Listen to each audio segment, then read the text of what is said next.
Have you ever heard the term zero is your hero? If you have, what they're referring to is fixed indexed annuities, and that's what we're going to talk about today.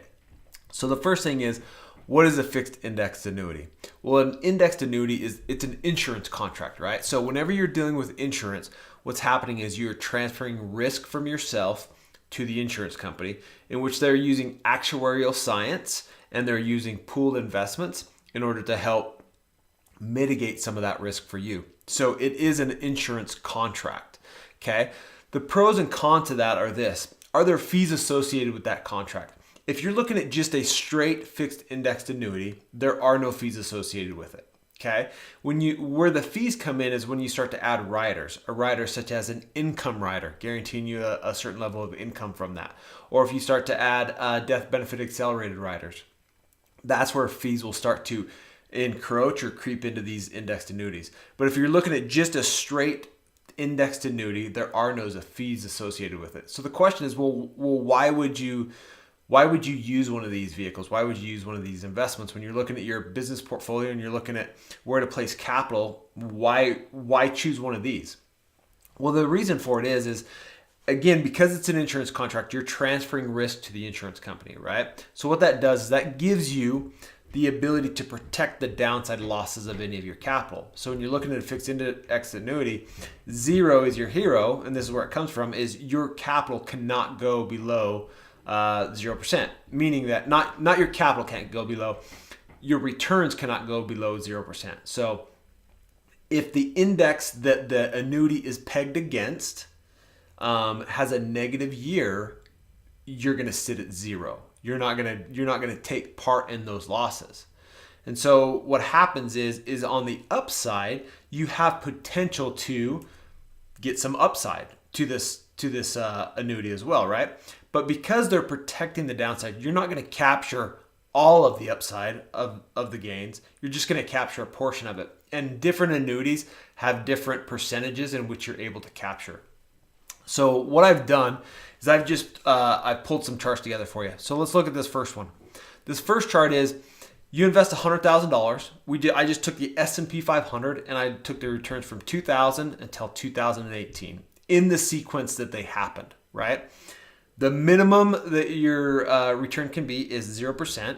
And then the gains captured is 45%. That doesn't mean that you can get 45% return. That means whatever the gains of the market were, you could only capture 45% of that. So if the market went up 10%, you got 4.5% of those gains, okay? So, and then I just extrapolated that out for the 18 years on the S&P 500. And so what you see here is the blue line is the index. That was the actual index performance. And then the green line is if instead of being in the index, you had an annuity contract that zero was your hero and limited your gains, but you were still able to capture some of the upside. That's the way that it would perform over time. Because here again, when you're in an annuity contract and you get some gains, so let's say that your 100,000 goes from 100,000 to 105,000. Now 105,000 is your new floor. You can never go below that. So once you've captured those gains, it can never drop below that level, right? So the next year it went from 105 to 107. Now that's your new low, or that's your new floor. So had you invested in just a straight index annuity contract from 2000 to 2018 that was pegged against the S&P 500, giving you 45% capture of the S&P's gains, this would have been the performance. So what I did is I said, okay, well, let's take those same returns and let's just mix them up. So let's just take a random sequence of those returns. So what I did is I mixed it up. So it's the same returns, just in a different sequence or a different order. Again, the blue line is the index. That's the way that it would have performed. And then the green line is your fixed income annuity. You can see that in both of these scenarios, it outperformed the index by being in an annuity. And this strategy isn't for all portfolios. This strategy or this vehicle isn't for all portfolios, nor is it for every investor. But what it is for is it's when you're looking to start to move capital from a risk scenario to a protection scenario, because you're going to need it in the next 10 or 12 years.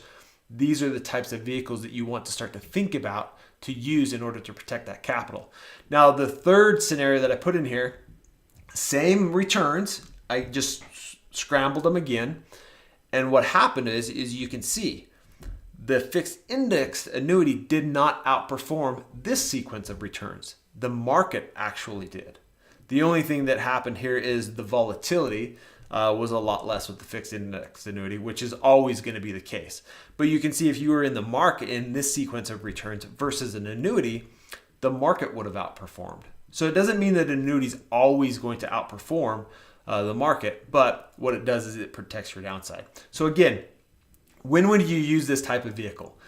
Typically you use this when you're starting to look at transferring risk from market-based assets to controlling some of the losses, because you know that you can't take a hit, right? If I'm 20 years old and I go through a 2008 scenario, I have time to recover.